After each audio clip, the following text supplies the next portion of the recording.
Thanks to Derek, Reverend Lucas, Reverend Utopia, Reverend Tony, David, Steve, who get here every week and set this up so that we can have this service and get the message of Course in Miracles out to whatever minds are open to it. So I want to get right into my talk. My talk for today, it has the word seduction. The seduction of, no, not Peter Brown, Utopia. It's the seduction of Utopia. I think I'm sexier, but okay. The seduction. Seduction means attempting or attracting fame. Utopia.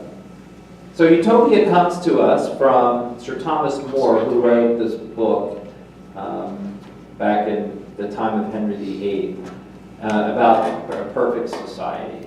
Utopia means an imagined state or place of perfection. And throughout human history, really, there has been this desire for utopia, to create the external world where there is no real human suffering, where there's full employment, there's no poverty, there's no conflict, war. Particularly war has plagued humans since the beginning of time. So that's kind of this idea of utopia. It's kind of interesting now because I'm teaching world history again in my daily, the new school I'm teaching at. And I just said, okay, we're going to learn about, like when I grew up, we never learned about ancient India or China. We always learned about the other civilizations, but not the East. So, I'm doing a lot of work in that area, and I found out that in those civilizations, too, there is this desire to create this idea of perfect society, utopia. So it's kind of interesting. Now, of course, I'm giving a talk, and I can't help but bring in the Greeks because I love the Greeks. I love that ancient, Plato, Aristotle, all those guys. And so Plato actually had his version of utopia, too. It was called the Republic. But guess what, folks? Today we would probably call it an oligarchy. Okay, oligarchies aren't good. We're all like, oh, we're being run by the oligarchy now, but it was a better oligarchy than the one we have now. Because the people, and I might as well, since I've started, I might as well go on with this. So because the people that ran the oligarchy in Plato's mind, they were meant to govern, and they governed. They didn't benefit from wealth. They were just the philosopher king and kind of their advisors. The wisest people ruled, but they didn't benefit materially, which is kind of a different idea. Anyway, so what is this thing about the seduction of utopia? So essentially, the way I look at it is this. I have my own form of utopia that I try to aspire to every day. It's kind of comes from my ego. And so I wanted to run through some of the thoughts that I have at the beginning of each day, because I want the world to be the way I want it to be. So this is my utopia. I will wake up every day feeling fully rested and full of energy and enthusiasm for the day. I will strive to be the perfect teacher, friend, lover, driver in the roads of San Francisco, and citizen of my state and country. I will be universally beloved by all friends, lovers, co-workers, drivers in San Francisco, and random people that I meet. My students at the end of my lessons will praise me for my wonderful and engaging lessons. My co-workers will adore me and seek my counsel. When I check my bank account, there will be more than 6 zeros after the first number greater than 0. I will be in an ideal weight, and my body will feel wonderful all the time. Oh, there's more. Oh, here we go. There will always be easy and ample parking here in San Francisco. Oh, no. You tell. All right. Our nation, state, and city will provide the necessary resources to provide full employment, health care for all, rigorous education, eradicate poverty, disease, clean up the environment, deal with the climate. And finally, all the isms will be no more. Racism, sexism, transphobiaism, homophobiaism. I don't know if that's a word, but I just made it up. But you get the idea. Okay, so I have these projections too. And I think it's fine. It's fine to have these, projections, these expectations throughout the day. But what I often find is that when I get in that mode, then I start getting in the mode where I want to control things. I want to make these things happen. And so I become kind of like the director, and those folks out there have to do what I need to do. I have kind of a silly example, but it drives me crazy all the time. Okay? So when I go to the gym, right, and I'm up by my locker, in San Francisco, if you don't know this, the gyms are very crowded, they're small, the locker rooms are small, and I get to my locker, I try to be very conscientious. I go to the locker where I think it's going to be the easiest for me and others in which to operate who might come in. So I go to an area where there's open lockers. I try to do the top locker as opposed to the bottom locker. And I have all these rules about how people should move around, right? So I go to my locker, and inevitably, right, there's 3 lockers on the other side, but a person has to come by my locker, and they have to make me move to get by my locker. And then they have seats there, and people put their stuff on the seats, which are supposed to be there not for putting your stuff there. You can put your stuff on the floor, but you can put your stuff, you're supposed to have the seats to sit so that when you're getting ready for your workout, right? I can see Robert to do, so he knows this, he's experienced this.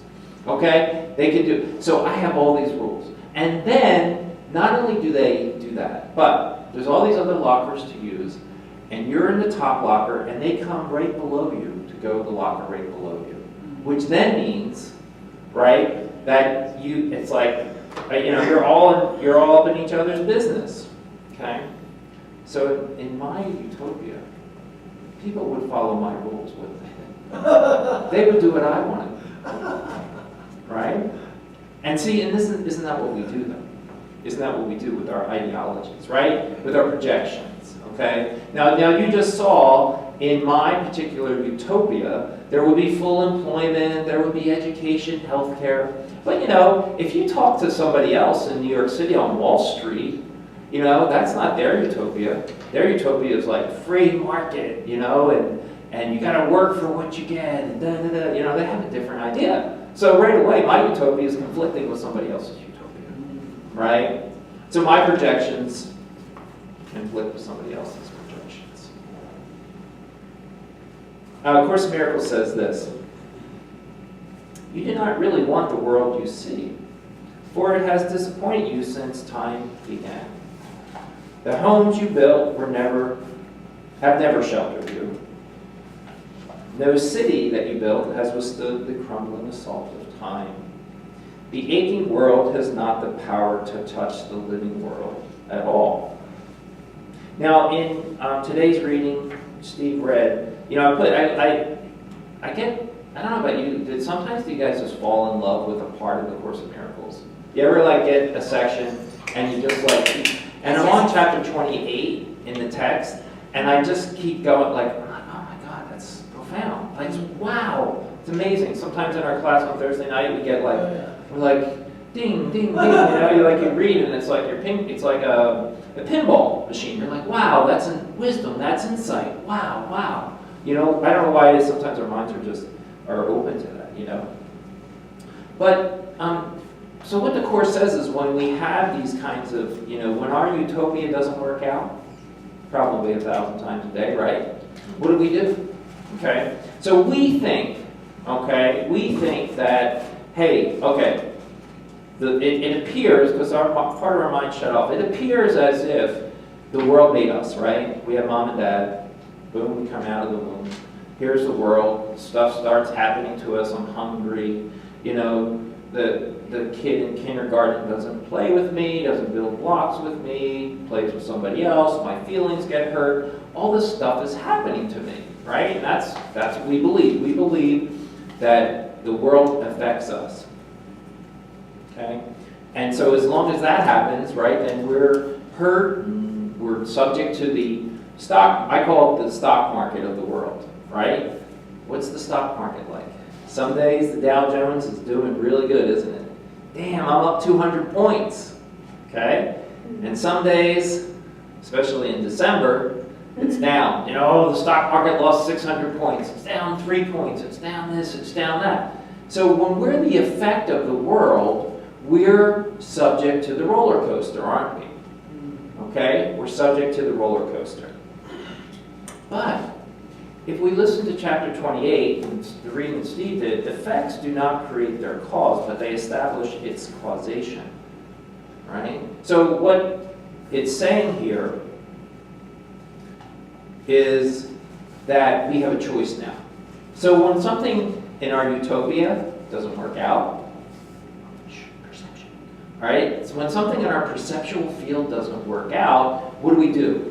Right? It doesn't go to meet our confirm. So we can go now, we can choose to be effect of the world and suffer and be mad and angry and all that, go to guilt.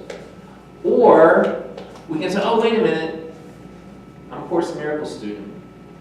The miracle, right? I can choose the miracle. I can go back to the cause. Oh, what's the cause? The cause is my mind, right? And I can choose my right mind. I can, for a minute, I can't move, but just pretend. I can step out of the river of time in the holy instant, right? And I can choose the miracle. And that's what it is, right? That's what it is. It's choosing the miracle when my utopia doesn't measure up. And so I go back to cause. And that's what we can do. And so that's where the healing occurs, you know? So I was just, kind of thinking about this, as we talk about healing and different aspects of a Course in Miracles. The healing takes place in our minds, and that's what the reading said today. That's what Reverend Tony was talking about in his, when he does the healing team and his prayer today. The healing takes place in our mind. It doesn't necessarily, I'm of the perception it doesn't necessarily manifest itself. It doesn't have to manifest itself physically. It may manifest itself physically. Like we may, if we're having trouble at our job, we may be guided to leave our job. Or we might stay in our job and it just becomes a better job because we're not projecting on it so much. Our financial system may get better. Our financial situation may get better. Our relationship life may get better. Or we just might change our mind about it, right? And that's how, to me, it happens. The script is already written, right? The script's going to happen. So if we get sick, yeah, we might heal, but we might not heal. But the difference is our mind is healed, and we're at peace.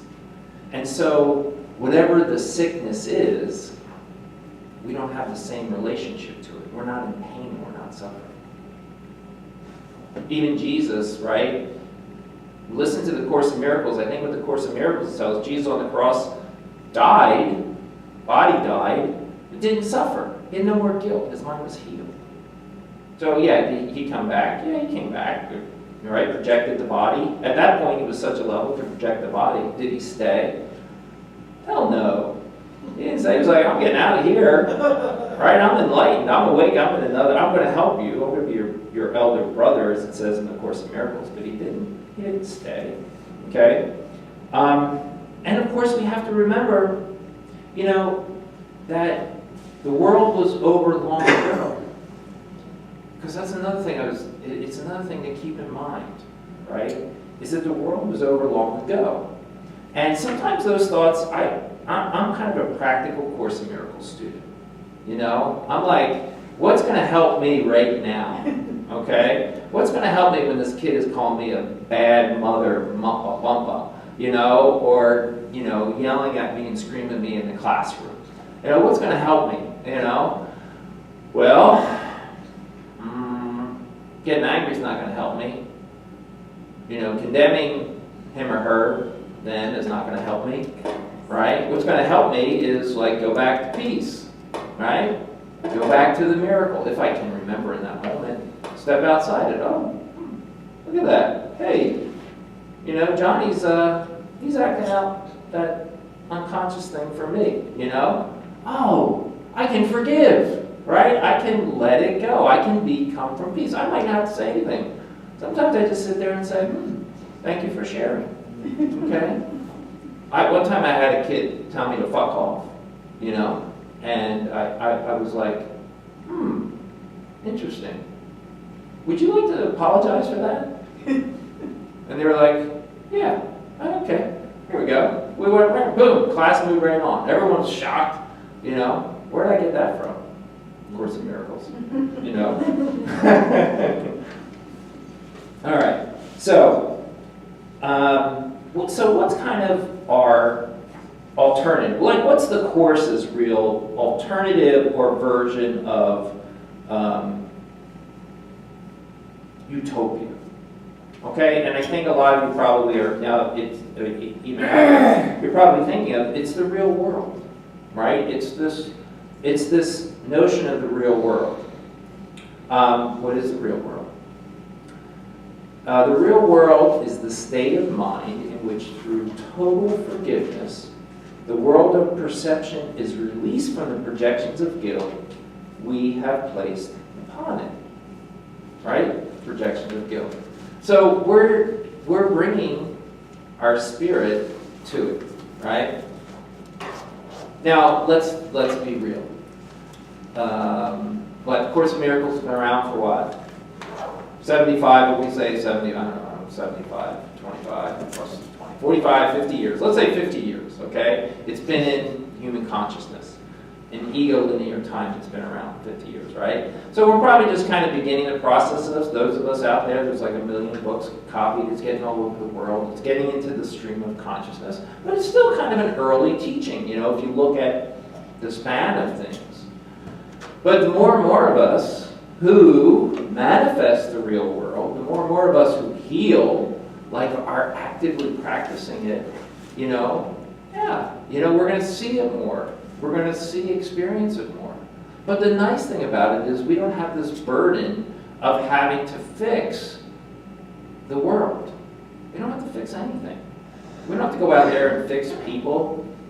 I don't have to go out there and fix the students that I work with who have identified mental health disabilities. I don't have to do that. According to the Course in Miracles, what I have to do is I have to see them mostly as being Christ.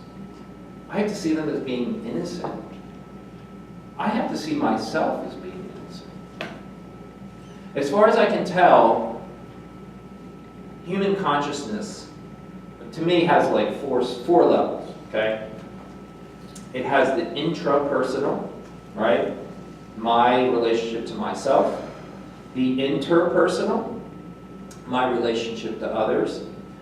The intercommunal, my relationship to my community, the organizations I'm a part of, the city, the workplace, and then the interworld relationships, like how I perceive nation, state, world, and so on and so forth. Like the nightly news, how am I perceiving that? So the ego doesn't make it easy. You wake up in the morning and you've got 4 levels of consciousness that you've got to deal with, right? 4 levels of consciousness that you have to deal with. And so it's, what they say, it's, the Course in Miracles is simple, but it's not easy because we have a complicated world, right? And the Course's answer to it is the miracle. It's the real world. It is saying, hey, hello, hey, I'm over here, guys. How are you doing? You having a good time today? All right? It's saying, hey, there's another way of looking at it. And that's the real peace. All this complexity that we see, all this complexity that we project, right? It's out there, but what can we do? We can come back. We can come back to the cause. Cause is our mind, right? And we can choose. And when we do that, we can actually choose the real world and the real perception. Course in Miracles says this: the Holy Spirit leads me unto Christ. And where else would I go? What need I have but await in Him? The holy relationship is a major step in perception of the real world, is a learned process. So for today, as we seek our own utopia each and every day, I invite you to bring the real world to your mind and your perceptions and choose the miracle. That's my talk for today.